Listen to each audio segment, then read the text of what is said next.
이제 예배가 시작됩니다. 성도님들의 온 몸과 마음을 예배로만 집중해 주시기 바랍니다.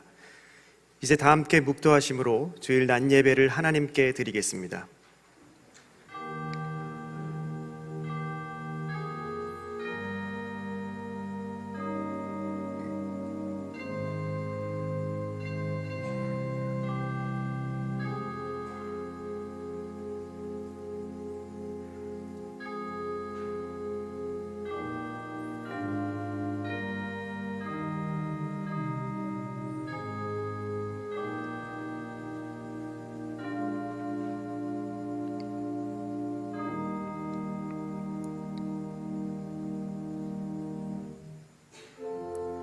항상 기뻐하라. 쉬지 말고 기도하라. 범사에 감사하라. 이것이 그리스도 예수 안에서 너희를 향하신 하나님의 뜻이니라. 아멘. 하늘에 계신 우리 아버지여, 이름이 거룩히 여김을 받으시오며 나라의 임하옵시며 뜻이 하늘에서 이룬 것 같이 땅에서도 이루어지이다.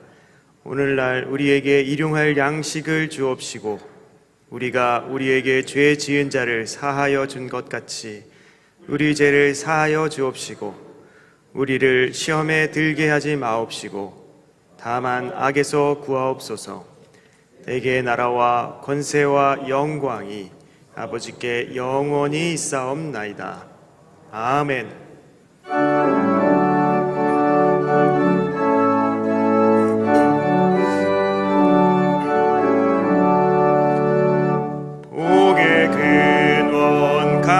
강림하사 찬송하게 하소서. 한량없이 자비하심 증량할 길 없도다.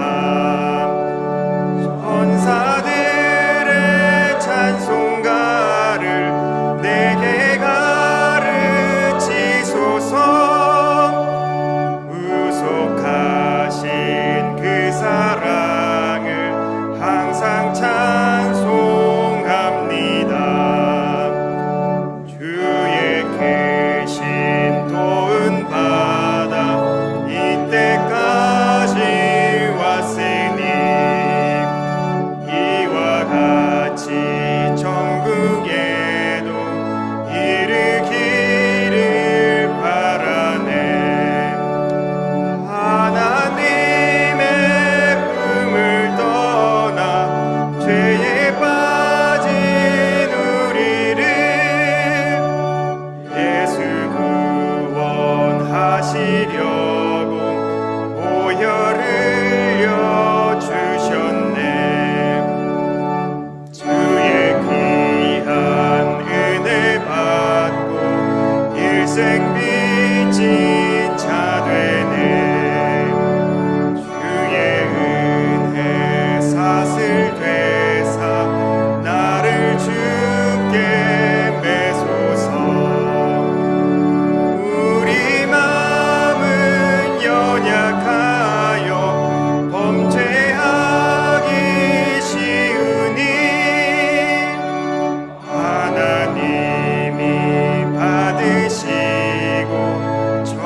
교독문 제7문 시편 13편입니다.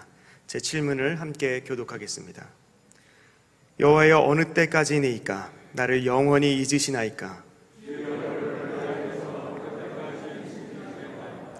나의 영혼이 번민하고 종일토록 마음에 근심하기를 어느 때까지 하오며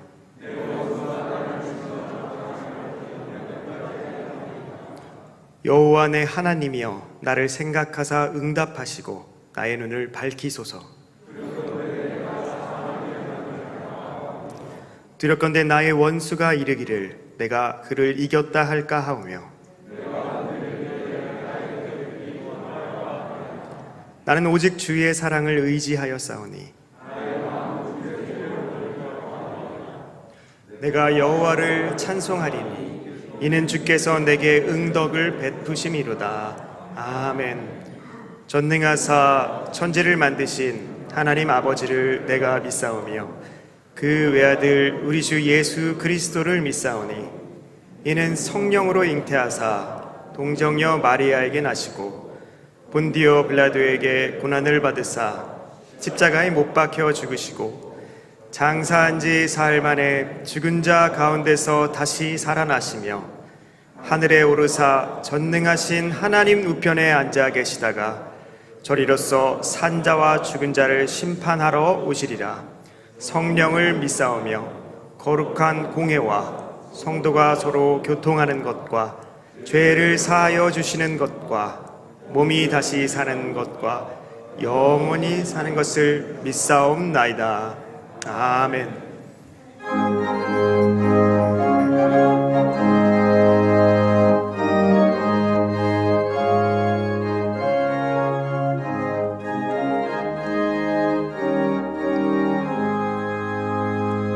내 영혼에 햇빛 비치니 주 영광 찬란해. 이 세상 어떤 빛보다 이 빛 더 빛나네. 주의 영광 빛난 광채 내게 비춰 주시옵소서. 밝은 얼굴 배울 때 나의 영혼 기쁘다. 내 영혼에 노래 있으니 주 찬양합니다. 주 귀를 기울이시사 다 듣고 계시네. 빛난 광채 내게 비춰 주시옵소서. 그 밝은 얼굴 배울 때 나의 영혼 기쁘다. 내 영혼에 봄날 되어서 주 함께 하실 때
거룩하시고 자비로우신 하나님 아버지, 창조의 질서가 무너지고 도덕적으로 타락한 세상이지만 선택받은 저희가 거치는 세상을 이기며 살 수 있는 복의 근원이 하나님 아버지 되심을 감사드리며 찬양과 영광을 올려드립니다. 지난 1년간 코로나19로 수차례 대면 예배와 기도회가 중단되고 비대면 예배가 길어지면서 세상적 편안함에 익숙해져가는 가난한 영적인 모습과 어두운 세상을 복음의 빛으로 밝혀야 할 이 땅의 교회들마저 갈수록 치열해지는 영적 전투에서 승리에 대한 의욕상실과 전략의 부재로 싸워보지도 못한 채 계속 후퇴하는 아픈 모습에 회개의 마음을 고하고 여호와 니시 되시는 아버지께 간절한 도움을 구합니다. 사랑하는 승동의 권속들이 영적 전투에서 승리토록 대장 되신 예수님의 길을 앞세우고 불의한 세상과 맞서 싸우는 용기 있는 주의 백성들로 채워주시고, 특별히 교회에 대한 부정적 인식으로 심각하게 추락한 신뢰 회복을 위해 지역사회 공동체의 어려운 이웃들과 함께하는 따뜻함의 배려로 사회와 이방인들이 교회와 믿음의 백성들을 진정한 마음으로 받아들이는 복음 전파의 기회가 되게 인도해 주시옵소서. 오늘도 거룩하고 복된 날 예배의 자리로 불러주심을 감사드립니다. 이 시간 아버지와 신령한 교제를 나누며 주님께서 행하신 길을 배우고 묵묵히 따라가는 거룩함의 새 옷을 입는 성령 충만한 예배로 인도해 주시옵소서. 갖가지 어려움을 겪으면서도 아버지께 의지하고자 참여한 성도님들 마음에 주님께서 항상 동행하고 계심을 믿음의 눈으로 바라볼 수 있게 하시며, 성동의 권속들 모두가 성공적으로 인생의 목적지에 안전하게 이를 때까지 항상 기뻐하라, 쉬지 말고 기도하라, 범사에 감사하라고 권면하신 바울 사도의 가르침을 성도에 마땅한 생활 자세로 삼고 완전한 축복을 약속하신 하나님의 뜻을 이루어가게 도와주시고 인도해 주시옵소서. 인자하심과 긍휼하심이 풍성하신 하나님, 신앙의 선배님들이 순전한 믿음과 기도로 일구셨던 믿음의 텃밭이 어르신들께서 한 분 한 분씩 천국으로 입성하시며 작년에서 유아 세대까지 텃밭을 지키는 일꾼이 부족해지는 안타까운 현실입니다.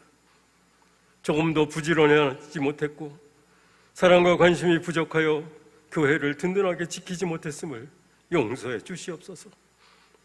필요한 일꾼들을 채우고 다음 세대를 든든히 세우기에 전교인이 기도하고 때론 교육부를 위한 목적 헌금으로 섬기셨으며, 담당 사역자와 교사님들이 사명기도와 눈물과 헌신과 열정으로 헌신하오니 귀한 열매를 풍성하게 맺도록 도와주시옵소서.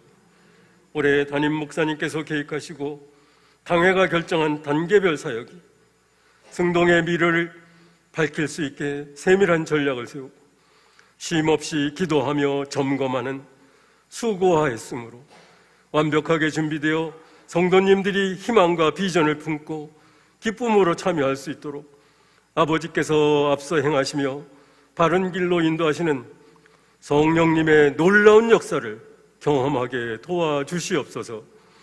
앞으로도 코로나가 언제까지 지속될는지 알 수 없으나 2021년에는 이전보다 더 적극적으로 대응하여 정부 행정명령은 지키되 교회가 대처할 수 있는 여러 방법을 연구하여 예배와 기도회가 끊이지 않기를 소원하오니 도와주시고, 계획된 사역이 딜레이되거나 머뭇거림이 없이 시행되어서 속히 새로운 부흥의 불길이 높게 타오도록 역사하여 주시옵소서. 모든 민족을 제자 삼으라 분부하신 주님, 선교의 빚진 교회로 선교 사명을 갖기 위해 해외 오지로 공산국가로 파송되신 선교사님들, 선교 사역이 꽃을 피우고 열매 맺게 인도하시며 국내보다 코로나의 위험성이 높은 선교지에 계신 가족의 생활과 안전 및 건강도 지켜주시옵소서. 이 나라 이 땅을 친히 통치하시고 지켜주시는 하나님 아버지, 백성들의 고통의 소리를 외면치 마시고 긍휼을 베풀어 주셔서 출애굽한 주님의 백성들을 광야에서 약속의 땅에 이를 때까지 동행해 주셨던 아버지의 선하신 방법으로 지켜주시옵소서. 노아 시대와 루터가 종교개혁을 외치던 중세 시대만큼 세상이 혼탁하고 죄가 가득하며 점점 복음의 본질을 잃어가는 교계를 교하기 위해서 무릎 꿇고 눈물로 회개하는 기도 모임이 이 땅에 속한 모든 종교 지도자들의 마음에 강하게 역사하시고, 믿음의 백성들의 절절한 기도로 부패되어져가는 세상 속에서 빛과 소금의 역할을 다하는 교계와 교회의 참모습을 찾아가게 하시옵소서. 정치적으로도 오로지 국민과 나라를 위해서 지연, 학연, 당을 떠나 온 국민을 하나로 단결시키며 무너진 국가 안보와 정치, 경제, 교육을 비롯한 모든 영역을 든든하게 회복시켜 나라를 구할 수 있는 지혜롭고 명석한 믿음의 지도자를 친히 하나님께서 세워주시는 축복받은 민족이 되게 역사를 이루어 주시옵소서. 이제 담임 목사님께서 기도로 준비하신 말씀을 선포하십니다. 하나님께서 전하시고자 하는 말씀의 뜻을 온전히 깨닫는 마음과 한 주간 이 말씀을 품고 은혜를 누리는 삶을 경험하며 이웃들에게 복음을 증거하는 삶을 실천하게 인도해 주시옵소서. 동계 수련회를 진행 중인 주일학교 각 부서와 오늘도 성도님들을 섬기시기 위해 부교육자님들과 예배 준비와 찬양, 주차, 안내, 교사, 헌금개소로 봉사하시는 분들의 수고와 애씀을 위로의 마음과 함께 축복을 더하여 주시길 기도합니다. 이 시간 예배당 예배와 실시간 영상 예배로 드리는 성도님들 가정마다 주님께서 찾아주시어 마음의 평화와 기쁨을 누리게 하시고 반석 위에 토를 다지는 참된 믿음의 가정으로 세워주시옵소서. 주일의 엿새의 삶을 성령님께 의지하고 하나님 보시기에 늘 아름답고 행복을 누리는 승리의 시간들로 인도해 주시길 소원드리며 이 모든 말씀 예수님 이름으로 기도드립니다. 아멘.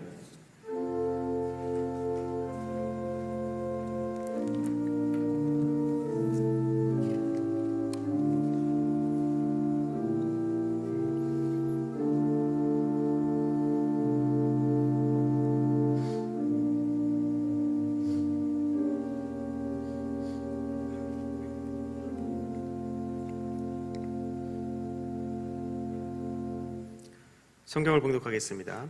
하나님의 말씀은 데살로니가 전서 2장 13절부터 14절까지의 말씀입니다. 데살로니가 전서 2장 13절부터 14절까지 말씀을 제가 봉독하겠습니다. 이러므로 우리가 하나님께 끊임없이 감사함은 너희가 우리에게 들은 바 하나님의 말씀을 받을 때에 사람의 말로 받지 아니하고 하나님의 말씀으로 받음이니 진실로 그러하도다. 이 말씀이 또한 너희 믿는 자 가운데에서 역사하느니라. 형제들아, 너희가 그리스도 예수 안에서 유대에 있는 하나님의 교회들을 본받은 자 되었으니 그들이 유대인들에게 고난을 받음과 같이 너희도 너희 동족에게서 동일한 고난을 받았느니라. 아멘. 이제 특송으로 하나님께 영광을 돌리겠습니다. 이어서 그리스도 예수 안에 있는 교회라는 제목으로 담임 목사님의 말씀 선포가 있겠습니다. 많은 은혜 받으시길 바랍니다.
아멘. 은혜로운 찬양 감사드립니다. 우리 좌우의 분들하고 인사하실 때 복된 주일입니다 이렇게 인사하겠습니다.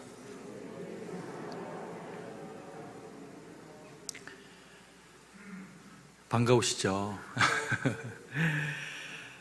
바울이 데살로니가 교회를 생각하고 서신을 보낼 때 하나님 앞에 끊임없이 감사하게 된다라고 그렇게 이야기를 합니다. 13절 말씀을 읽은 말씀 그 앞절에 보면 이러므로 우리가 하나님께 끊임없이 감사함은 너희가 우리에게 들은 바 하나님의 말씀을 받을 때라고 이렇게 이야기를 하면서 하나님께 끊임없이 감사함은 이라고 하는 표현으로 이 데살로니가 교인들을 바라볼 때 바울의 마음이 흡족하게 되어지는 것이 있다라고 하는 것을 그렇게 이야기를 하게 됩니다. 아마도 바울이 이 데살로니가 교인들에게는 복음을 전하면서 일정 부분 이런 좀 빚진 마음들, 또 그곳에서 복음을 전하고 나서 충분히 복음으로 그들이 무르익도록 잘 섬기고 하는 그런 그 시간들을 가지지를 못하고 고린도 지역으로 이제 일찍 교회를 떠나게 되는 그런 상황들이 발생을 하게 되면서 데살로니가 교인들에 대해서 생각을 할 때 마음 한켠이 아련하고 또 좀 미안하고 이런 마음들이 그의 마음 가운데 자리를 하고 있었던 것 같습니다. 그래서 데살로니가서를 보면 바울이 그런 마음들이 이렇게 드러나지면서 칭찬도 많이 하고 또 그리고 반면에 그들이 믿음으로 잘 서려고 노력한 그런 그 흔적들에 대해서 듣게 되는 것을 인해 가지고 그의 마음이 참 흡족하다라고 하는 그런 표현들을 하게 되는 것도 보게 됩니다. 이 데살로니가 교인들은 하나님으로 말미암아 또 바울을 통해서 복음을 듣고 나서 말씀 가운데 잘 세워지는 그런 그 기회를 가지게 됩니다. 그러면서 바울이 이들이 하나님의 말씀 그 뜻 가운데 잘 세워져 가고 있다라고 하는 것을 들으면서 마음의 평안함을 가질 뿐만 아니라 또한 동시에 이 서신을 대하는 저희들로 하여금 건강한 교회가 어떤 교회인가라고 하는 부분을 생각하게 하는데도 이 데살로니가 교회가 가지고 있는 건강한 모습들이 우리 가운데 그렇게 쓰임을 받게 됩니다. 그러면 이 바울은 이 데살로니가 교인들의 어떤 면모를 보고 그들을 건강하다 여기고 또 그리고 귀하게 여기고 있을까요? 14절 말씀에 보면 이렇게 이야기합니다. 형제들아 너희가 그리스도 예수 안에서 유대에 있는 하나님의 교회들을 본받는 자 되었으니 라고 이렇게 이야기를 하면서 이 데살로니가 교인들이 그리스도 예수 안에 있다라고 그렇게 표현을 하고 있는 것을 보게 됩니다. 그래서 다른 무엇이 건강한 게 아니라 교회는 예수 그리스도 안에서 하나님 안에 있는 것이 건강한 것이 되겠죠. 그래서 하나님께서 말씀하시고 예수님께서 이끌어 주시는 그 교회에 대한 가치와 기준 안에 세워져 있을 때 교회는 보다 건강하고 또 그리고 의미 있게 이 세상 가운데서 주님이 맡기신 그런 그 역할들을 온전히 잘 감당을 해낼 수가 있게 될 겁니다. 그래서 우리가 바울이 데살로니가에 전한 이 서신의 내용들 가운데 오늘 이 본문을 통해 가지고 어떻게 하면 교회가 더 건강할 수 있는지, 그리고 또 그 안에서 성도가 되어진 우리 그리스도인들이 어떻게 더 영적으로 건강한 믿음의 삶을 영위할 수 있는지를 함께 그렇게 바라보는 시간을 가지기를 원합니다. 우리가 첫 번째로 그리스도 예수 안에 있는 건강한 교회가 되기 위해 가지고 하나님의 말씀을 하나님의 말씀으로 받는 교회라고 바울은 그렇게 이제 표현을 하고 있습니다. 13절 말씀을 같이 우리가 한번 읽도록 하겠습니다. 이러므로 우리가 하나님께 끊임없이 감사함은 너희가 우리에게 들은 바 하나님의 말씀을 받을 때에 사람의 말로 받지 아니하고 하나님의 말씀으로 받음이니. 여기까지 읽겠습니다. 여기까지 읽은 이 말씀의 내용에 보면 바울이 이야기하기를 데살로니가 교인들이 하나님의 말씀을 어떻게 받았냐면 하나님의 말씀을 하나님의 말씀으로 받았다라고 그렇게 이야기하고 있습니다. 이것은 너무나도 지극히 당연하기도 하고 단순하기도 한 그런 이제 이야기이기도 하죠. 당연히 하나님의 말씀을 하나님의 말씀으로 받는 것인데 이것이 왜 중요한 그런 그 이야기가 될 수 있냐면 하나님이 천지를 창조하신 그런 우리가 창세기 기사를 보면 하나님이 천지를 어떻게 창조하십니까? 말씀으로 창조하십니다. 그래서 빛이 있으라 하니 빛이 있고 궁창 위의 물과 궁창 아래의 물을 그렇게 나누시고 또 묻이 드러나게 하시고 또 거기에 일월 성신을 걸고 그리고 또 채소와 나무와 식물들이 자라게 하고 또 물고기 그리고 또 동물들이 그 가운데서 번성하게 하시면서 맨 마지막에 인생을 거기에 지으시는데 이 모든 과정들이 다 하나님의 말씀을 쫓아가지고 되어진 것이라고 성경은 그렇게 이야기를 하고 있습니다. 그러면서 하나님이 그 가운데 맨 마지막으로 두신 그 인생들에게는 명령을 주십니다. 생육하고 번성하고 땅에 충만하라. 그리고 땅을 어떻게 하라? 다스리라 이렇게 말씀을 하십니다. 그러면서 땅을 다스리게 되는 그 원리가 그러면 무엇일까요? 하나님의 말씀입니다. 하나님과 소통하고 하나님의 뜻과 의중을 알게 되어진 인생들을 통해서 세상을 관리를 하시게 되면 하나님이 이것은 무엇이고 이것은 무엇을 하라라고 하는 각각의 어떤 그 피조의 대상들에게 명령하지 않아도 하나님이 이 인생을 통해 가지고 그것들을 관리할 수 있는, 더 잘 섬겨낼 수 있는 그런 이제 기회를 가지시게 됩니다. 그러면서 하나님이 이 인간들에게 허락을 하신 것이 있는데 동물들에게는 없고 인간들에게만 있는 것이 있습니다. 이것이 바로 언어라고 하는 겁니다. 이 언어를 통해서 소통이라고 하는 작업을 가지게 하십니다. 물론 동물들도 컹컹하고 짖거나 그리고 또 행동을 하거나 뭐 이렇게 하면서 가지고 있는 자신들의 어떤 의사를 표현해내기는 합니다. 그러나 세상에 존재하는 어떤 동물들도 인간이 구사하는 것과 같은 그와 같은 다양한 형태의 단어들이나 느낌이나 이런 것들을 가지고 있는 심상과 외부의 상황들을 그렇게까지 정확하게 표현할 수 있는 대상들은 인간에 국한이 되어져 있습니다. 물론 개가요 사람의 말을 알아듣기도 합니다. 그러나 여전히 그들은 짖고 그리고 어떤 의사의 표현을 하지만 그것은 언어라고 표현하지 않고 소리라고 그렇게 이야기합니다. 심지어는 앵무새는 사람의 말을 똑같이 흉내내가지고 단어를 써서 문장을 만들어서 이야기를 하기도 합니다. 굉장히 똑똑하죠. 그래서 일정 부분은 사람들하고 안녕하세요 하면 안녕하세요 하고 또 무엇을 요청하기도 하면서 좀 지능이 높은 새들은 일정 부분의 의사소통이 되기는 하지만 그러나 그 앵무새가 아무리 많은 단어를 가지고 있다라고 하더라도 인간과 온전한 형태의 어떤 그 대화의 소통을 할 수 있지는 못하다라는 겁니다. 그러면 하나님께서는 왜 인생들에게 이런 그 언어라고 하는 정말 다양하고 그리고 또 복잡하고 섬세한 이런 자기 표현의 수단인 이런 소통의 방편을 허락을 하셨을까요? 그것은 하나님과 소통하기 위함입니다. 하나님이 가지고 계시는 그 뜻, 하나님이 가지고 계시는 그 말씀을 세상에 다른 어떤 피조물은 주어져 있는 그런 그 모습과 역할로서의 그런 그 기능만으로도 충분히 그것들이 다 되어지기 때문에 그 이상의 소통을 하나님과 필요로 하는 대상들은 없습니다. 인간만이 유일하게 하나님 앞에서 하나님과 소통하면서 하나님 앞에 설 수 있고 하나님과 대화할 수 있는 이런 그 영광스러운 자격을 가지게 됐다는 겁니다. 왜 그럴까요? 하나님이 우리에게 하나님의 형상을 부여하셔서 세상에 있는 다른 어떤 피조물보다도 인간이 하나님을 닮고 그리고 하나님과 소통하며 하나님이 위임하신 것들을 감당해낼 수 있도록 하시기 위함이라는 겁니다. 그래서 하나님이 인간들에게 언어를 허락하셨습니다. 그리고는 지금은 어떨까요? 창세기만이 아니라 지금 이 시절에도 하나님은 여전히 일하시는데 그 일하시는 방식은 여전히 말씀이요. 그리고 또 일하시는 방식은 하나님의 사람들을 통해서 말씀을 하십니다. 아담과 하와에게 말씀하셨고 그들이 말씀이 지키기를 원하셨고 그리고 또 그 이후에 선지자들을 통해서 구약시대에 말씀하셨으며 예수님이 오셔서 말씀하셨고 또 지금 이 시대에도 여전히 성령의 감화 감동을 통해 가지고 우리 사역자들이 하나님의 말씀을 연구하고 또 기도하면서 주님의 뜻을 묻고 교회의 상황들을 하나님 앞에 올려드리면서 주신 말씀을 가지고 고민하게 될 때 하나님은 하나님의 말씀을 주의 백성들에게 선포하기 위해 가지고 저희 같은 사역자들에게 하나님의 말씀을 허락을 하십니다.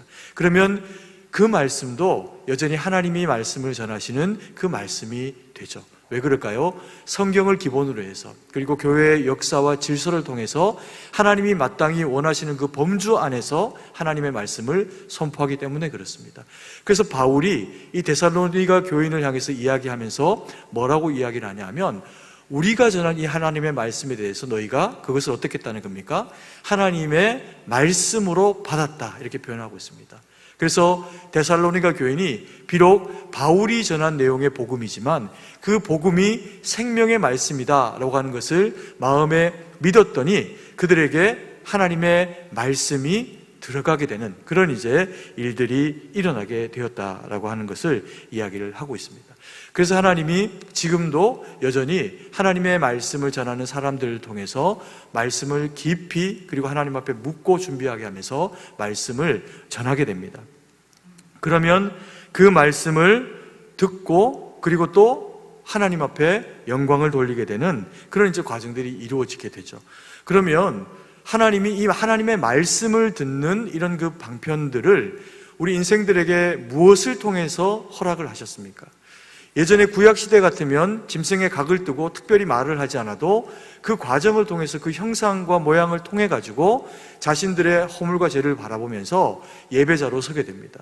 이 시절에는 우리를 하나님 앞에 그러한 제물로 올려드리면서 말씀이라고 하는 생명의 검을 가지고 우리의 육신에 그리고 또 영혼의 골수를 찔러 쪼개기까지 하나님의 말씀이 우리를 수술하기도 하고 그리고 영의 양식이 되어주시기도 하시면서 우리 가운데 임하시게 됩니다.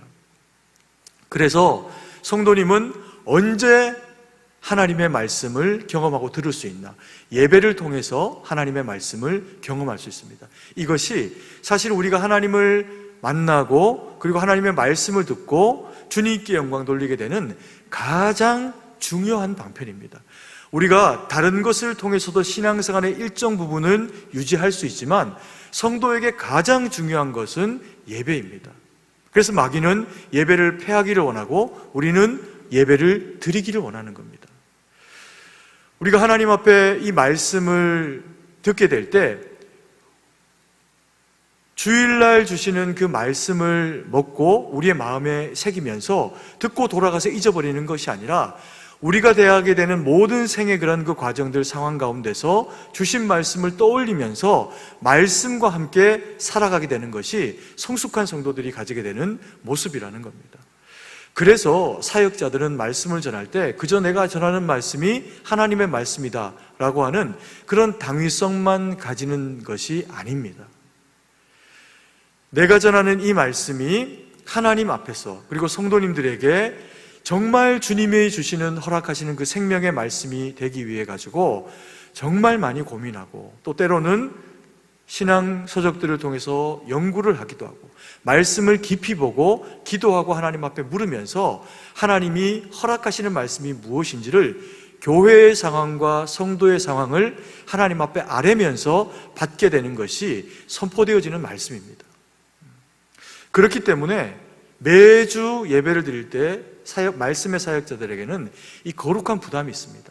하나님의 말씀을 온전히 전해야 한다는 책임감하고 내가 부족한데 어떻게 그것을 다 깨달아 알 수 있을까라고 하는 것에 대한 두려움이 있습니다. 그것을 해결하는 방식은 다른 것이 없고 하나님 앞에 서는 겁니다. 그리고 묻고 주의 말씀에 부딪히는 겁니다. 그리고 교회를 주님 앞에 의탁하는 겁니다. 그러면 놀랍게 그때 매주 하나님이 하시는 말씀을 저에게 또 우리 교육자들에게 말씀으로 집어넣어 주십니다. 그때마다 제가 느끼는 마음은 뭐냐면 저는 사실 매주 두렵습니다. 하나님의 말씀을 전하는 일이. 왜요? 이것은 무서움이 아니라 경외감입니다. 그리고 거룩한 맡기신 책임감에 대한 그런 그 요청을 따라가지고 하나님 앞에 온전히 주님이 원하시는 그 뜻을 제대로 잘 전하기 위해 가지고 마음을 경영하는 거죠. 그래서 주님 앞에 묻는 겁니다. 그러면 어김없이 하나님은 우리 성도님들 가운데 매주 하나님의 영의 양식으로 먹이십니다. 그것을 저는 강단을 통해 가지고 또 그리고 준비하는 과정 가운데서 선포되어지는 이 말씀을 받는 성도들의 눈빛과 모습과 태도 가운데서 확인을 하게 되는 거죠. 그래서 제가 느끼는 유익은 뭐냐면 하나님은 살아계신다라는 겁니다. 그리고 하나님은 저와 우리 성도님들을 너무나도 사랑하신다는 거죠. 그래서 예배가 하나님 앞에 온전하게 드려지는 것으로만도 우리는 주님이 우리에게 허락하시는 영적인 양식을 공급받게 되어 있습니다.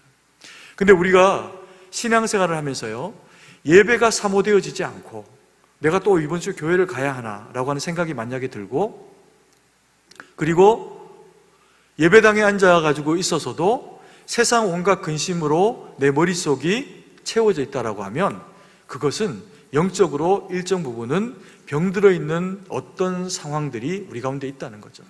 그래서 영적으로 우리가 바로 세워지고 하는 것에 다른 어떤 모든 것들이 다 필요한 것들이 있을 수 있지만 가장 중요한 것은 무엇일까요? 예배입니다. 예배를 하나님 앞에 온전히 드리면서 사모함으로 예배를 하나님 앞에 올려드리고, 또 그리고 주시는 말씀이 내게 어떤 하나님의 말씀으로 나에게 오늘 이렇게 허락을 하실까라고 하는 것에 대해서 귀를 기울이고 사모하는 심령을 가지고 주님 앞에 그렇게 서는 거죠. 우리가 작년 한 해 동안에 상반기 때 시편 119편의 말씀을 우리가 대했습니다. 거기에 보면 이 시편 119편의 말씀 가운데 지속적으로 반복되어져 있는 몇 가지 표현들이 있는데 그 중에 중요한 게 뭐였냐면요, 사모하는 이런 표현입니다. 사랑하는, 사모하는 무엇을요? 하나님의 말씀을. 그래서 나타난 표현들 중에서 반복적으로 되어진 게 뭐였습니까? 읍조리다 라고 하면서 우리식으로 하면 반추하는 거죠. 소가 마치 음식을 끄집어냈다가 다시 삼켰다가 끄집어냈다가 다시 삼켰다가 하면서 100% 소화될 수 있는 그런 그 풀을 만들어가는 작업처럼 하나님의 말씀을 듣고 잊어버리는 게 아니라 우리의 영혼 가운데서 계속해서 되씹고 떠올리고 묵상하고 하면서 하나님의 말씀대로 살려고 몸부림치는 것, 그게 하나님의 말씀을 사모하는 거라는 겁니다. 우리가 예배를 주님 앞에 사모하고 예배 가운데 나오면 어느 한 분 예외 없이 하나님은 그 가정과 개인과 상황에 영혼을 관통하시면서 하나님의 말씀을 주시게 되어 있습니다. 그 말씀을 들으면 삽니다.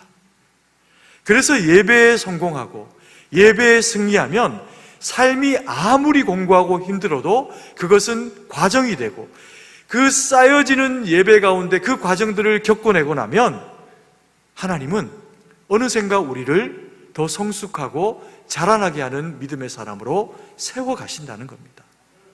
그래서 이 예배가 하나님 앞에 그만큼 중요한 겁니다. 힘든 일이 있습니까? 어렵습니까? 곤란하십니까? 그러나 예배와 그것을 바꾸지는 마십시오. 예배를 지켜내고 우리의 오는 세대, 우리의 자녀들이 하나님의 말씀을 더 중히 여기면서, 그래서 저들이 예배를 무엇보다도 중요하게 여기고 예배와 다른 무엇과 바꾸어 먹지 않는 그런 사람들로 키워내는 것이 학습에서 1등하게 만들고 체력적으로 뛰어나게 만드는 것보다도 저들의 인생을 하나님 앞에서 더 강건하고 제대로 된 인생으로 몰고 가는 방편이 됩니다. 그래서 예배는 아이들에게나 어른들에게나 목사인 저에게나 우리 성도님들에게나 공히 하나님의 주시는 영의 만나를 먹는 귀중한 방편입니다. 그래서 예배를 사모하시고, 혹 예배를 사모하지 않는 마음이 우리의 마음 어떤 한켠에 꿈틀대고 있다면 싸우셔야 합니다. 여러분, 단언컨대요, 예배를 통해 가지고 우리의 마음에 어떤 영역과 싸우게 하시는 그 영역과 내 자신이 싸워내면 외부에서 내가 그것과 싸워낼 일은 하나님이 물리쳐 주십니다. 그것을 뭐라고 하는지 아십니까? 두 번째, 건강한 하나님의 교회, 예수 안에 있는 교회가 두 번째로 가져야 될 모습이 뭐냐 하면, 건강한 하나님의 교회는 말씀이 역사하시는 교회라는 겁니다. 13절 말씀입니다. 같이 한번 읽겠습니다. 이러므로 우리가 하나님께 끊임없이 감사함은 너희가 우리에게 들은 바 하나님의 말씀을 받을 때에 사람의 말로 받지 아니하고 하나님의 말씀으로 받음이니 진실로 그러하도다. 이 말씀이 또한 너희 믿는 자 가운데서 역사하느니라. 이 말씀이 너희 믿는 자 가운데서 어떻게 한다고요? 역사하느니라. 하나님이 일하신다는 겁니다. 그럼 이게 무슨 말씀일까요? 우리가 하나님의 말씀을 받고 예배를 통해서 은혜를 받고 주님이 말씀을 주시면 우리의 인생의 모든 문제들이 다 해결된다는 말씀일까요? 그런 경우도 있습니다. 우리가 절박한 어떤 상황들과 형편들을 가지고 하나님 앞에 기도합니다.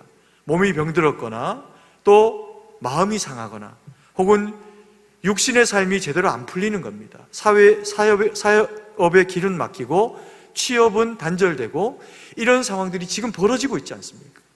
이런 일들이 우리 가운데 찾아오는 겁니다. 그러면 그때 방법은 두 가지입니다. 하나는 그냥 낙심하는 거죠. 하나님도 날 사랑하지 않고 세상도 날 버리는구나 생각하고 낙심하는 겁니다. 근데 그리스도인이 취할 모습은 그건 아닐 겁니다. 그러면 우리가 취해야 될 모습은 뭘까요? 하나님이 나와 함께 하신다.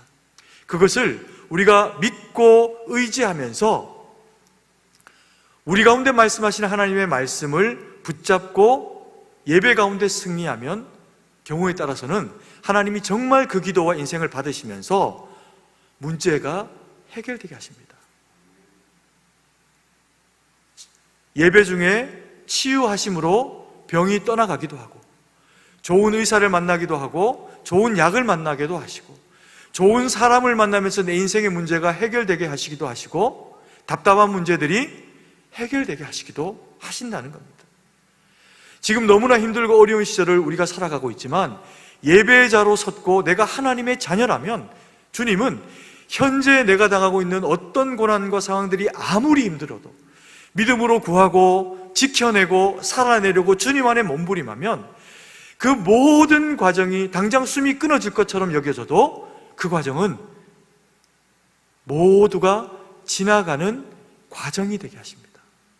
그리고 하나님은 반드시 우리를 이겨내게 하시고 승리하게 하신다는 겁니다. 이게 예배를 통해서 주어지는 유익입니다. 그런데 더 근본적인 의미에서는 말씀이 역사하신다라고 하는 것이 무슨 얘기일까요? 사실 어떤 의미에서 이게 훨씬 더 중요한 얘기입니다. 근본적인 의미에서의 말씀이 역사하신다라고 하는 이야기가 뭐냐면요, 우리의 마음이 말씀에 반응하는 겁니다. 하나님의 말씀이 들리는 겁니다. 어제까지는 안 들렸는데 괜찮습니다. 어제까지는 교회를 다니지 않았는데 괜찮습니다. 어느 순간 내가 하나님의 택한 자녀로 부름받아서 예배드리는 장소 자리 가운데 나와서 앉았더니 하나님의 말씀이 귀에 들리는 겁니다. 귀에 들릴 뿐만 아니라 우리의 심령을 흔드는 것을 느낍니다. 그리고는 하나님의 말씀이 우리의 영혼을 만들어가기 시작합니다. 그러면요, 하나님이 뭘 하신다고요? 역사하신답니다. 우리가 할 수 있는 것은 예배 드리는 겁니다. 그리고 때로는 게을러지려고 하면 마음을 다시 경성해내면서 주님 앞에 겸비해내면서 하나님 앞에 몸부림하며 서려고 애쓰는 겁니다. 그러면 그것을 미쁘게 보시면서 하나님이 우리 영혼 가운데 찾아오시고 그리고 그 영혼이 가지고 있는 상황들을 받으시면서 주님이 우리 앞에서 일하신다는 겁니다. 그래서 예배가 중요한 겁니다. 하나님의 말씀이 중요한 겁니다. 우리 교회는요, 학기로 움직여지고 있습니다. 3월부터 봄학기, 그리고 또 한여름이 되기 전에 한 7월까지 구역 모임도, 그리고 또 거기에 이제 양육이라든지 이런 어떤 성도의 신앙의 성장을 위한 어떤 과정들이 이렇게 펼쳐지고 있습니다. 지금 뭐 이제 코로나 때문에 확 넓혀서 다 할 수는 없는 상황이라 그렇게는 할 수가 없지만 그럼에도 불구하고 작년부터 이미 진행을 했습니다. 하나님의 말씀을 배우고 신앙 강좌를 통해 가지고 각자의 성경들이 하나님의 말씀을 어떻게 나타내고 있는지를 우리는 이미 배우고 있습니다. 그리고 또 여름에 잠깐 휴가로 뭐 이렇게 좀 쉬었다가, 그리고 또 어떻게 합니까? 가을이 되면 또 이제 하나님의 말씀을 예배 이외에도 배우고 대하게 되는 시간을 가집니다. 읽고 묵상하고 배우고 하는 그런 일련의 과정들을 겪게 되면 우리에게 예배를 통해 주는 은혜하고는 또 다르게 하나님의 말씀이 우리의 영혼에 벽돌을 얹으면서 집을 짓게 되어 있습니다.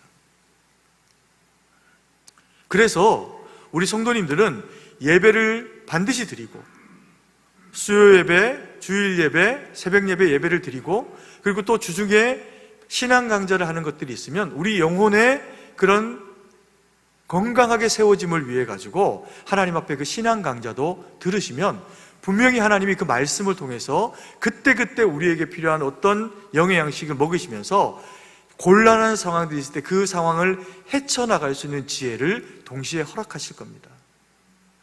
그리고 예배와 그리고 신앙 강좌와 또 하나 우리 교육자들이 또 이번에 우리 성도님들에게 영적으로 섬기기 위해 가지고 준비하는 일들이 있습니다. 그건 이제 다음 주에 보다 좀 더 자세하게 설명드리는 기회를 가지게 될 텐데, 어쨌든 우리 부교육자들도 지금 애를 쓰고 있습니다. 이 코로나 시대에 어떻게 해서든 성도님들에게 영적으로 좀 잘 세워지는 기회가 될 수 있게 할 수 있도록 말씀과 가까이 설 수 있는 그 기회들을 만들려고 애를 쓰고 있으니까 그것을 잘 또 활용하셔가지고 하나님의 말씀 가운데 세워지는 기회를 가지셨으면 좋겠습니다. 그렇게 애써서 만들고 준비하는데 이용자가 없으면 사실은 다 허무한 이야기가 되어져 버리는 거거든요. 그래서 우리 성도님들이 꼭 참여를 그렇게 해주셨으면 좋겠습니다. 그리고 이제 중요한 또 하나의 우리가 하나님 앞에서 감당해야 하는 일이 뭐냐면, 이제 그 코로나가 또 단계가 좀 깊어져 가니까 교회가 또 금요기도회를 쉴 수밖에 없는 그런 이제 상황들이 있었습니다. 그게 이제 이번 주 금요를 계기로 해가지고 다시금 하나님 앞에 우리가 기도하면서 주님 앞에 나아가는 그런 그 시간들을 가지게 됐습니다. 그래서 우리가 이런 그 기도를 통해 가지고 하나님 앞에 또 깊이 나아가는 그런 그 시간들을 또 이제 우리 성도님들이 가지셔야 합니다. 여러분, 우리 성도님들에게 제가 확인해드리고 묻고 싶은 것이 뭐냐면, 여러분들 예배를 사모하십니까? 예배를 사모하시죠. 그 예배를 사모하기 위해 가지고 주일을 기다리십니까? 아멘이시죠. 그러면 하나님은 일하십니다. 우리가 하나님의 그런 그 예배자로 주님 앞에 서게 될 때 주님이 우리에게 하실 말씀이 있으시거든요. 살아내기를 원하시는 어떤 것들이 있으시다는 이야기입니다. 그러면 우리가 그 말씀 받고 나서 해야 하는 일이 뭐냐면요, 하나님의 일은 우리의 의지를 가지고는 못 해냅니다. 아마 아실 겁니다. 내 의지를 가지고 내 능력을 가지고 하나님이 맡기신 일을 감당해내려고 한번 부딪혀보면 돌아오는 건 멍드는 것밖에 없습니다. 그래가지고 하는 일을 세상이 두려워하지 않습니다. 하나님의 일은 반드시 하나님 앞에 기도하면서 하나님이 우리와 함께 해주시는 역사를 통해서 그 일들이 되어진다는 겁니다. 그래서 인생은 대단할 것이 아무것도 없습니다. 우리는 하나님의 말씀을 받는 존재들입니다. 그래서 하나님이 우리에게 무언가 예배를 통해서 말씀하시면서 우리의 가정 가운데서, 직장 가운데서, 우리가 살아가는 어떤 곳 가운데서 하나님의 그 뜻을 나타내기를 우리 가운데 요청을 하시면 우리가 하는 것은요, 대단한 어떤 역사를 이루어드리는 일이 아닙니다. 그저 나는 무능하나 주님이 나를 통해서 그곳 가운데서 하시기를 원하시는 일이 있음을 내가 믿고 의지하고 신뢰합니다. 고백하면서 주님 앞에 기도하는 겁니다. 그래서 하나님 앞에 기도하고 주님의 능력을 구하면 나는 전혀 무능한데 내가 하나님 앞에 올려드린 그 기도 가운데 일하시기를 원하시는 하나님의 놀라운 은혜의 역사가 우리의 인생 가운데서 우리와 함께 일해 나가신다는 겁니다. 그게 은혜죠. 나는 할 수 없으나, 나는 무능하나 이런 무능한 나조차도 사용하셔서 설명할 수 없는 하나님의 은혜와 능력의 장에 우리를 사용하시는 거예요. 그게 말씀이 역사하시는 겁니다. 책임지려고 안 하셔도 됩니다. 그러나 기도는 하셔야 됩니다. 그 기도의 장이 다시 우리 금요일에 열려지게 됩니다. 금요 기도회 때 우리 성도님들 참여하실 거죠? 아까 그보다 아멘이 좀 작습니다. 다시 한번 제가 여쭙도록 하겠습니다. 금요 기도회 때 기도에 참여하실 거죠? 아멘. 그러고도 또 못 오시는 분이 계실지라도 하나님이 그렇게 인생을 거룩으로 몰고 가시면서 기도의 사람으로 승리하게 하실 줄 믿어 의심치 않습니다. 그러면서 세 번째, 건강한 예수님 안에 있는 교회가 가져야 되는 모습이 뭐냐 하면, 건강한 하나님의 교회는 거룩한 고난에 참여하는 교회여야 한다는 겁니다. 14절 말씀입니다. 같이 한번 읽겠습니다. 형제들아, 너희가 그리스도 예수 안에서 유대에 있는 하나님의 교회들을 본받은 자 되었으니 그들이 유대인들에게 고난을 받은 것과 같이 너희도 너희 동족에게서 동일한 고난을 받았느니라. 사실은 바울이 그래서 데살로니가 교인들을 흡족히 여기는 겁니다. 내가 너희가 흡족하다, 귀하다, 하나님 앞에 감사하게 된다 라고 하는 표현을 하는 그 이유가 뭐냐면, 데살로니가 교인이 곧 이게 기특한데요, 어떤 면에서 기특하냐 하면 이들이 말씀을 받았습니다. 그리고 영적인 지도자인 바울의 교육을 받습니다. 그런데 그 기간이 길지 못하고 짧다고 이야기했습니다. 그럼에도 불구하고 이들이 그 말씀을 깊이 받습니다. 그리고는요, 어떤 현상이 생기냐면, 예루살렘 교회가, 안디옥 교회가 먼저 복음으로 세워져서 연단되어진 믿음의 교회가 핍박이 오게 될 때 여전히 말씀으로, 예배로 주님 앞에 믿음을 지켜나가려고 하는 그 몸부림을 가지고 있었던 것처럼 데살로니가 교회가 작은 믿음을 가지고서도 주어진 고난 가운데 큰 믿음으로 반응했다는 겁니다. 꺾이질 않았다는 겁니다. 그들이 하나님 앞에 복음을 지켜내고 이것보다 더 중요한 것이 없음을 인정해 드리면서 주님이 원하시는 거룩한 고난 가운데 들어갔다는 겁니다. 여러분, 거룩한 고난이 뭡니까? 복음이죠. 복음으로 사는 겁니다. 뭐 나라를 구하고 그것도 큰 일이죠. 교회에 큰 봉사를 하고 그것도 귀한 일입니다. 그런 것들을 내가 당장 할 수 있을 만큼의 어떤 것이 내게 잊지 못하다고 하더라도 하루를 주님 앞에 복음으로 살아가고 하루를 나와 함께 피부를 맞대 살아가는 가족들, 자녀들, 부모님, 그리고 이웃들 가운데 복음을 전하며 살아가면 그것을 전해본 분들은 압니다. 복음은 핍박을 불러일으킵니다. 왜요? 원하지 않거든요. 복음을 한번 전해보십시오. 무시당하고 핍박당하고 그것이 귀한 것이라는 가치를 알기 전까지는 복음은 거절당하는 일입니다. 그 반복되는 거절 가운데 복음이 되어진다는 겁니다. 저희 외사촌 누님 가운데 큰 누님이 어릴 때 이제 일찍 복음을 받아들이셨습니다. 아무도 믿지 않는데. 그리고는 이제 주일학교에 친구 따라 이제 교회를 가면서 은혜를 받은 거죠. 그리고는 진짜 이제 교회를 그냥 다닌 게 아니라 예배를 드리러 다니게 된 겁니다.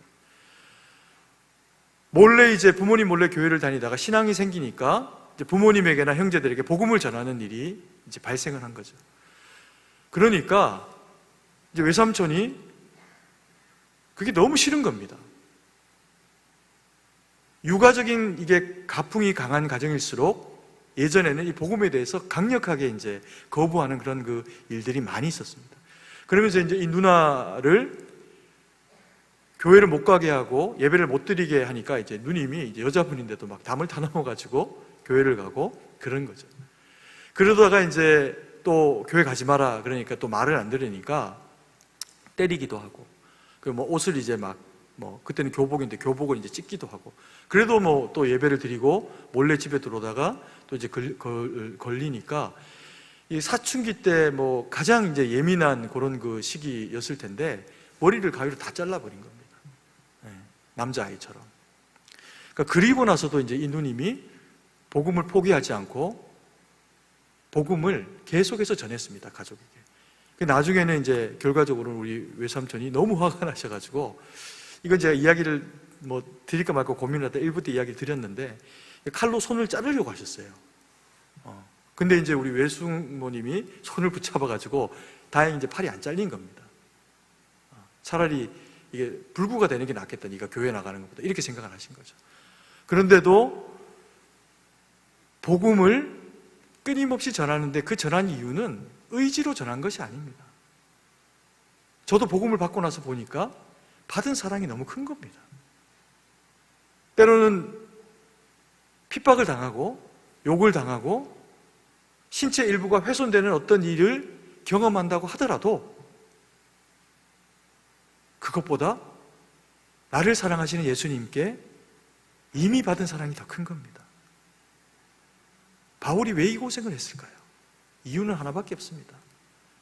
예수 믿는 사람 잡아 죽이려고 길을 걸어가던 다메섹 도상에서 네가 왜 나를 핍박하는 자리에 서 있니? 라고 하시면서 찾아오신 그 주님을 만났기 때문입니다. 근데 그 주님이 나무라는 분이 아니고 사랑이셨던 거죠. 복음은 사랑입니다. 예수님의 십자가는 다른 게 아니고 우리를 위해 죽으시고 우리를 위해 부활하신 주님의 사랑입니다. 그렇기 때문에 복음을 전하는 일이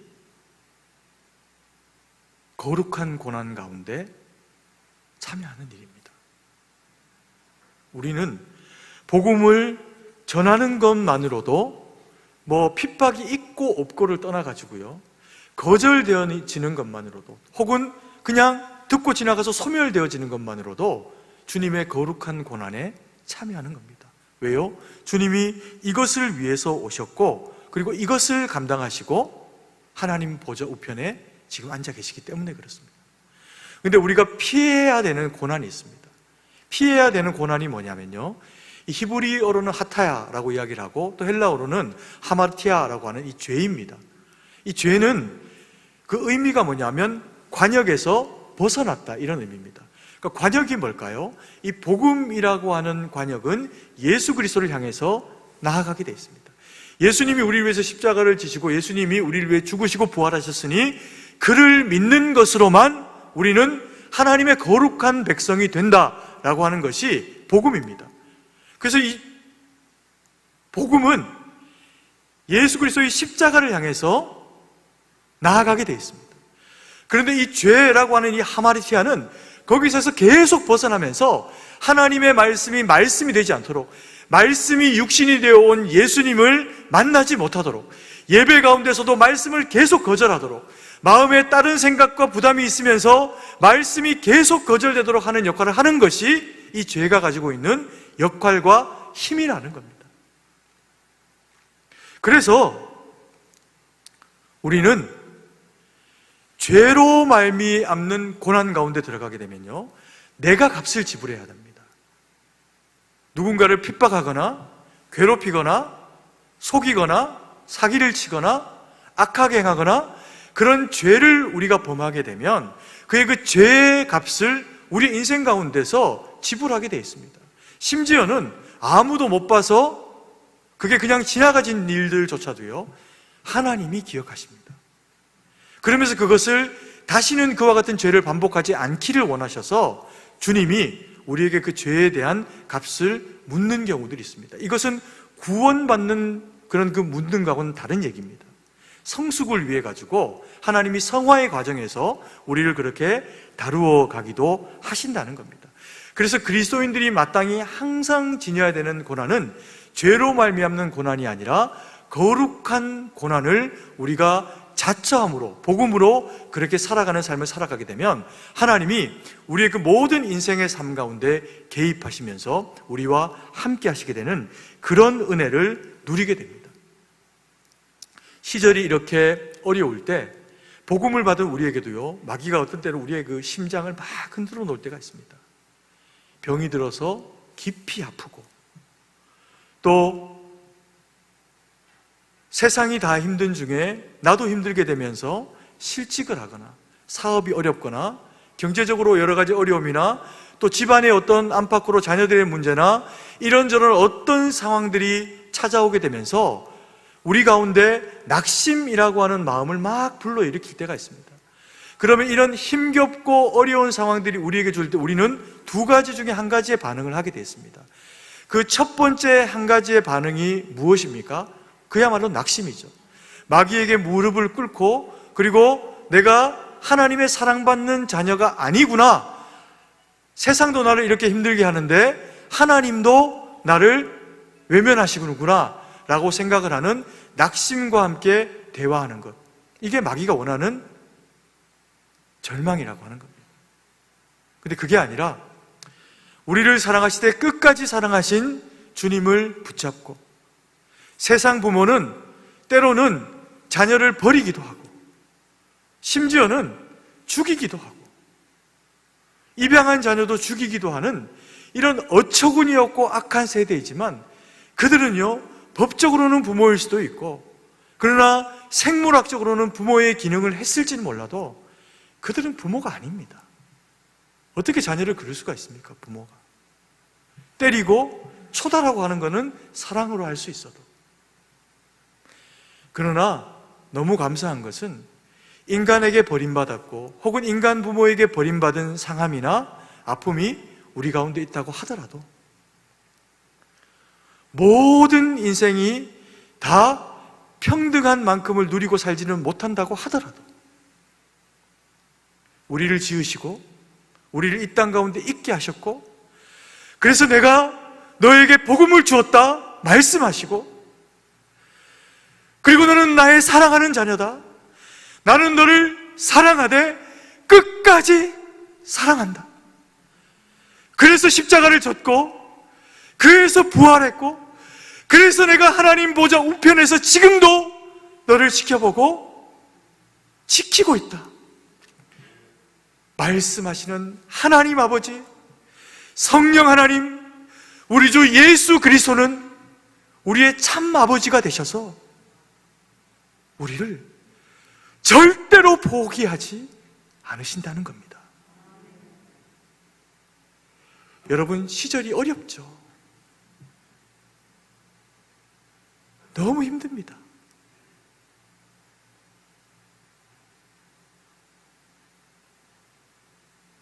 그런 성도님들과 함께 살아가고 함께 말씀 전하고 함께 그걸 치러내야 되는 저는, 우리 교역자들은 괜찮을까요? 힘듭니다.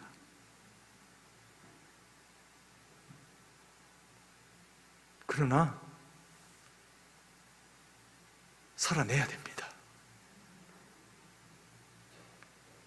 어렵지 않습니다. 복잡하지도 않습니다. 뭐 하면 된다고요? 첫 번째, 예배자로 서는 겁니다. 두 번째, 말씀을 받는 겁니다. 그리고 그 말씀 지켜내기 위해서 기도하는 겁니다. 그러면 하나님의 역사를 경험한다는 겁니다. 그리고 오직 우리는 고난을 받되 죄 때문에 받지 말고 주님의 복음으로 말미암는 거룩한 고난 가운데 서 있으면 주님이 우리와 함께 하신답니다. 이 말씀 붙잡고 주님 앞에 살아내서 하나님 영광 돌리고 주님의 기쁨이 되어지는 저와 우리 사랑하시는 성도님들 되기를 간절히 소망합니다. 기도드리겠습니다. 사랑의 아버지 하나님, 은혜와 사랑을 감사드립니다. 오늘도 이 말씀 저희 가운데 허락하셔서 하나님이 험하고 악하고 두렵고 떨리는 시대 가운데 우리를 방치하고 버려두지 않으시고 여전히 임마누엘로 우리 가운데 함께 하시면서 말씀해 주시니 감사드립니다. 말씀이 육신되어 오신 주여, 그 말씀 우리 가운데 주셔서 이 고난 이겨내게 하시고 아버지 하나님, 죄를 멀리하고 하나님 말씀 붙잡고 복음으로 살아낼 수 있도록 주여 도와주셔서 주신 말씀 예배를 통해 세상 가운데 살아갈 때 직장도 복음의 터전이 되게 하시고, 가정도 복음의 터전이 되게 하시고, 내 이웃도 복음의 대상이 될 수 있도록 역사하여 주시옵소서. 힘들어도 복음 때문에 살아내고, 힘들어도 복음 전하며 살아내면 나의 이 곤고한 삶은 언젠가 하나님이 주님 앞에 설 때까지 모든 순간에 하나님이 함께 하셨다 고백하게 하시는 주님과의 동행하는 믿음의 삶이 되게 하실 것을 믿고 의지하고 고백합니다. 주여, 나사렛 예수의 이름으로 구합니다. 복음을 전하며 살기를 원하는 우리 성도 가운데 육체에 곤고한 병든 자 있습니까? 예수의 이름으로 낫게 하여 주시옵소서. 나사렛 예수의 이름으로 구합니다. 경제적인 궁핍함과 초라함과 비웃음거리가 되어지는 것과 같은 삶 가운데 놓여있는, 그래서 주님밖에 의지할 수 없는 우리 연약한 성도 있습니까? 주여, 주의 이름으로 붙잡아 주셔서 삶 가운데 형통을 허락하시고, 가난한 자 부하게 하시고, 직장 없는 자 직장을 허락하시되 복음 때문에 허락하여 주시옵소서. 아버지 하나님, 복음 주시고 능력 주시고 살아내게 하셔서 예수의 이름으로 영광 돌리며 살아가는 우리 승동의 모든 권속이 될 수 있도록 성령 하나님 충만함으로 만지시고 충만함으로 채워 주시옵소서. 주님께 모든 것을 의지하고 감사드리며 살아계신 주 예수님 이름으로 기도드립니다.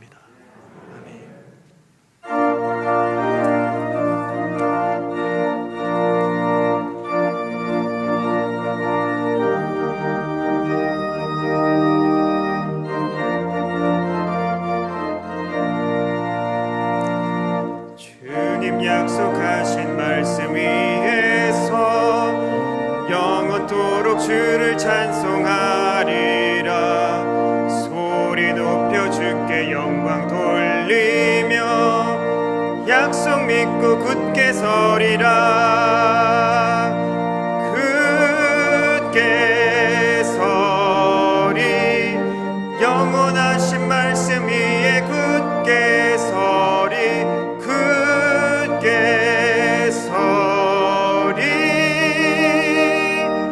말씀 위에 굳게 서리라.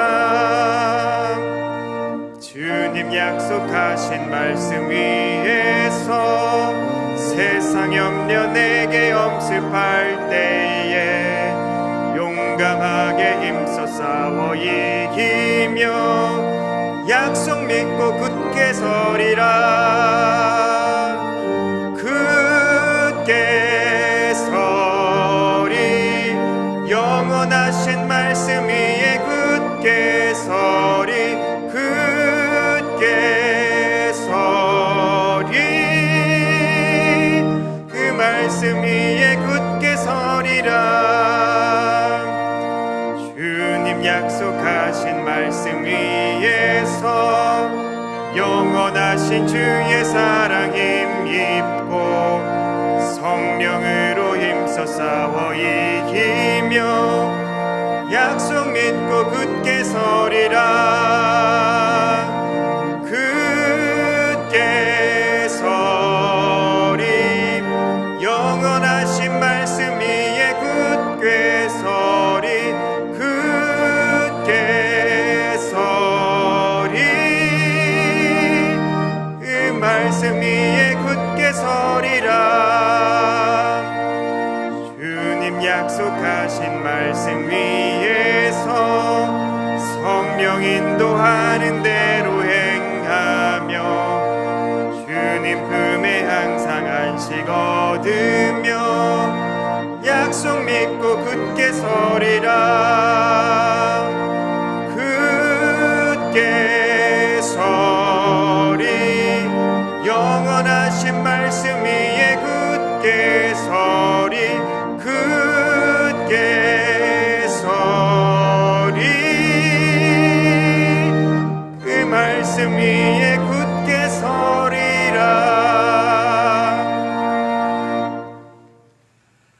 사랑과 은혜가 풍성하신 아버지 하나님, 은혜와 사랑을 감사드립니다. 저희를 주의 택한 자녀 삼으시고 그 복음 허락하셔서 하나님 영광 돌릴 수 있는 일꾼 삼으신 것을 감사와 영광을 올려드립니다.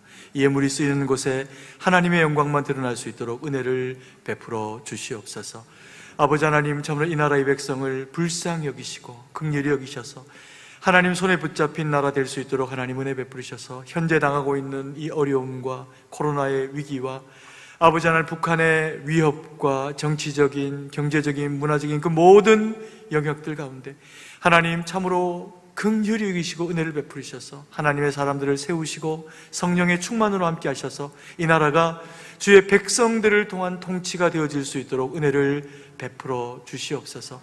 한 사람만 깨어 있으면 나라가 움직이고 한 사람만 기도해도 주님이 일하시는 줄 믿고 의지하오니 아버지 하나님, 이 백성이 기도하는 민족 되어져서 세상을 움직이는 하나님의 뜻 가운데 움직이는 민족 될 수 있도록 역사하여 주시옵소서. 하나님, 우리 승동의 권속들이 어린 아이에서부터 청장년에 아버지 하나님, 그리고 우리 믿음의 선배들에 이르기까지 하나님 모두가 예배를 사모하며 주님 앞에 예배로 승리하는 자들 되게 하셔서 하나님, 그래서 세상 가운데 빛되고 소금된 역할 감당해서 하나님 영광 돌릴 수 있도록 성령 하나님 함께 하시고 은혜를 베풀어 주시옵소서. 세계 각처에 흩어져 복음 전하며 믿음의 말씀 붙잡고 주님 바라보고 나아가고 있는 우리 선교사님들과 그 현장 가운데 함께 해주셔서 아버지 하나님, 참으로 아버지 하나님, 저들 가운데 생명의 복음의 말씀이 들리기를 원합니다. 아버지 하나님, 저들의 수고로운 기도와 헌신이 복음의 대상들에게 생명의 능력의 말씀이 될 수 있도록 도우셔서 아버지 하나님, 보람 있는 믿음의 삶, 그토록 수고하고 고생하는 그 수고가 하나님 앞에서 생명의 열매가 되어질 수 있도록 주님 위로하시고 은혜와 능력으로 함께하여 주시옵소서. 하나님, 이 자리 함께 예배하지 못하고 아버지 하나님, 각자 처소 가운데서 가정으로, 병원에서, 직장 가운데서 하나님의 말씀 대하며 예배드리고 있는 우리 성도들이 있습니까? 주여, 어디에 있든지 동일한 은혜와 능력으로 채우시고 같은 하나님 역사해 주셔서 아버지여, 우리는 하나입니다. 아버지여, 우리 승동교회 모든 권속들을 지키시고 어린아이 하나까지도 보호하셔서 영적으로 육적으로 이 험한 시대 가운데 하나님의 보호하심 가운데 있도록 역사하여 주시옵소서. 주님께 모든 것을 의지하고 감사드리며 살아계신 주 예수님 이름으로 기도드립니다. 아멘. 네, 교회 소식 알려드립니다. 코로나19로 인한 사회적 거리두기 방침에 따라 예배를 다음과 같이 조정합니다. 양해와 협조 부탁드립니다. 주일 예배는 1부인 오전 9시와 2부인 오전 11시 예배를 드립니다. 본당 좌석수의 20%까지 대면 예배가 가능하고 실시간 인터넷 예배는 2부 예배에만 있습니다. 유아 유치부부터 고등부까지 교육부서 예배는 주일 오전 11시에, 그리고 청년부는 주일 오후 1시에 대면 예배 및 실시간 인터넷으로 드립니다. 3일 밤 예배는 수요일 저녁 7시에 대면 예배 및 실시간 인터넷 예배로 드립니다. 새벽 기도회는 1층 기도실에서 드립니다. 금요 기도회는 이번 주 금요일 26일부터 저녁 8시에 본당에서 있습니다. 주일 저녁 예배 및 각종의 모임들은 계속 중단합니다. 추후 변경사항이 있을 경우에는 문자 및 홈페이지에 공지하도록 하겠습니다. 주차장 안내입니다. 재개발 공사로 인해서 교회 내 주차가 협소합니다. 그래서 교회 별관 주차장을 이용해 주시면 감사하겠습니다. 별관 주차장은 YMCA 건물 우리은행 쪽 골목의 구 경일 주차장 자리에 위치하고 있습니다. 별관 주차장에 주차하실 경우에는 중등부실, 구 중등부실, 교육자실 옆에 있는 구 중등부실로 본당과의 연결 통로가 있습니다. 거기서 이용해서 오시면 되겠습니다. 참고로 건국 빌딩 주차장은 계약이 해지되었습니다. 그래서 이용이 중지되었사오니 착오 없으시기 바랍니다.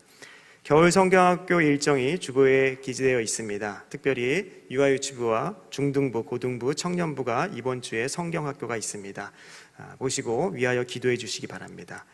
이제 성교부에서 나오셔서 성교 보고를 잠시 하도록 하겠습니다. 잠깐 보고 드리겠습니다. 저희들이 16개월 전에 그 화재 보수를 위해서 특별 선교 헌금한 거 기억하실 거예요. 남아공 케이프타운 짐스 보스 마을 어린이 도서관 교회 진행 사항을 말씀을 드리겠습니다. 다음 슬라이드 주십시오. 이게 화재 이전 모습이고요. 도서관, 어린이 도서관이 있고 또 그 방과 후 학교들을 운영을 했고 놀이터 모습도 보이는데, 다음 슬라이드. 2019년 9월 21일 날 그 지역 주민이 방화를 했습니다. 이건 시 정책에 불만을 품은 사람이 화재를 해가지고 도서관하고 학습관이 소실됐고, 그래서 저희들이 10월 27일 5,067만 1,959원, 어떻게 이런 단위 헌금이 있을까 궁금하실 텐데요. 당시 미화 달러로 헌금하신 분이 계십니다. 다음 슬라이드. 저게 이제 항공 사진이고요. 저 빨간 데가 화재 나서 이제 철거한 지역이고, 그 원 안에 오른쪽 한 반 정도 차지하는 그 돌 있는 데가 그 속으로 메인 홀로 예배당으로 쓰고 있는 그런 부분입니다. 저 위쪽은 빈민가 거주민들이 있고, 밑에 앞쪽으로는 공터가, 큰 공터가 있는데 시에서 공공 주차장으로 개발하도록 확정이 되었습니다. 다음 슬라이드. 그래서 처음에는 철거하고 대지 추가 확보 위한 이전 공사, 지방 확충 공사 진행했고요. 다음 슬라이드. 작년 전반기에는 여러 번의 그 코로나 사태로 인해서 그 모이지 못하는 록다운 기간이 반복돼서 많은 공사가 진행되지 못했습니다. 하지만 그 외벽 1차 공사하고 교회 출입구, 그다음에 이제 나중에 공공 주차장으로 연결되는 그 진입로 등을 정비를 했습니다. 다음 슬라이드. 그다음에 불타지 않은 그 메인 홀 예배당을 일부 기초 공사를 하고, 교육관이 탔기 때문에 임시 교육관 확보를 할 수 있도록 공사가 진행됐고요. 다음 슬라이드. 또 어린이 놀이터가 조그만 게 있었는데 이 차제에 좀 그것을 개발하고 확충하는, 또 기존에 있던 놀이기구도 이전하는 공사가 진행됐습니다. 다음 슬라이드. 그리고 7월 후반기에 외벽 2차 공사가 진행됐는데, 다음 슬라이드요. 그래서 전체적으로 외형이 많이 갖춰져 있죠. 근데 이 외벽은 이전에는 없던 부분입니다. 그래서 안전을 위해서 이번에 완전히 새로 공사를 한 거고요. 다음 슬라이드. 그 다음에 그 안쪽 예배당 측벽 공사, 그 다음에 그 마을로 이어지는 그쪽에 후벽 공사가 진행됐습니다. 다음 슬라이드. 작년 후반부 하반기부터 그 외쪽은 어느 정도 공사가 진행됐기 때문에 그 예배당하고 도서관 내부를 이제 설계하고 공사가 진행 지금 됩니다. 이 설계도 보면 좀 엉성하겠지만 이것이 현지에서 진행되는 실상인데, 뭐 설계도는 엉성하지만 이 공사는 아마 정확하신 하나님께서 계속 지금도 진행해 주시고 계시리라고 믿고 있습니다. 다음 슬라이드. 그래서 어린이 이런 여러 가지 그룹 모임들, 또 청장년 준비 모임도 지금 진행되고 있고요. 다음 슬라이드. 그래서 이 지역 사회가 지금 여러 선한 일들을 그동안 해왔고, 또 근처에 백인 교회들, 또 거기 있는 한인 교회들과 연합해서 협력 사역들을 많이 진행하고 있기 때문에 지역사회가 여기를 굉장히 주목을 하고 있습니다. 지금 그래서 그 지역자치주민위원회에서 앞으로 안전과 어떤 도난이나 이런 거에 대해서 자기네들이 최대한 같이 협력해서 협조를 하겠다라는 걸 서약서도 제출을 한 상태고요. 이곳에 빈민가 어린이들이죠. 어린이들이 지금 꿈과 소망을 키워나가고 있는 곳입니다. 우리 이 자리에 앉아 있지만 한 분 한 분이 다 기도하며 동참하는 선교사라고 생각을 하시고요. 남은 공사 일정, 선교사님은 지금 6월 말로 이것을 완공 목표로 해서 지금 진행하고 있습니다. 공사비를 아끼기 위해서 본인들이 직접 강가에 나가서 이 자갈 모래도 채취하고 지금 그러고 계신데, 어쨌든 이것이 잘 계획대로 진행될 수 있도록 함께 기도해 주시고, 또 이 코로나 기간 중에 거기도 굉장히 상황은 안 좋습니다. 그래서 두 분 선교사님 건강을 잘 지켜주시기를, 꼭 같이 기도로 동참해 주시기를 부탁을 드리겠습니다. 감사합니다. 예, 선교지와 선교사님을 꼭 기억하셔서 기도해 주시기 바랍니다. 지난주 원당구역의 최현실 사모님의 모친 되시고 박원일 집사님의 외조모 되시는 고 이보배 사모님의 장례가 15일 월요일에 은혜 가운데 잘 마쳤습니다. 이 시간 유가족들이 참석해 계십니다. 잠시 자리에서 일어나 주시겠습니다. 저쪽에 계십니다. 네, 앉아주시고요.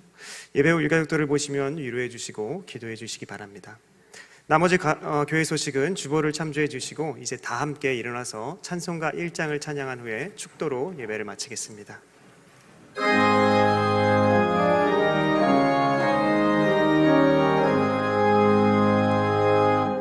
만복의 근원 하나님 온 백성 찬송 드리고 저 천사여 찬송하세 찬송 성부 성자 성령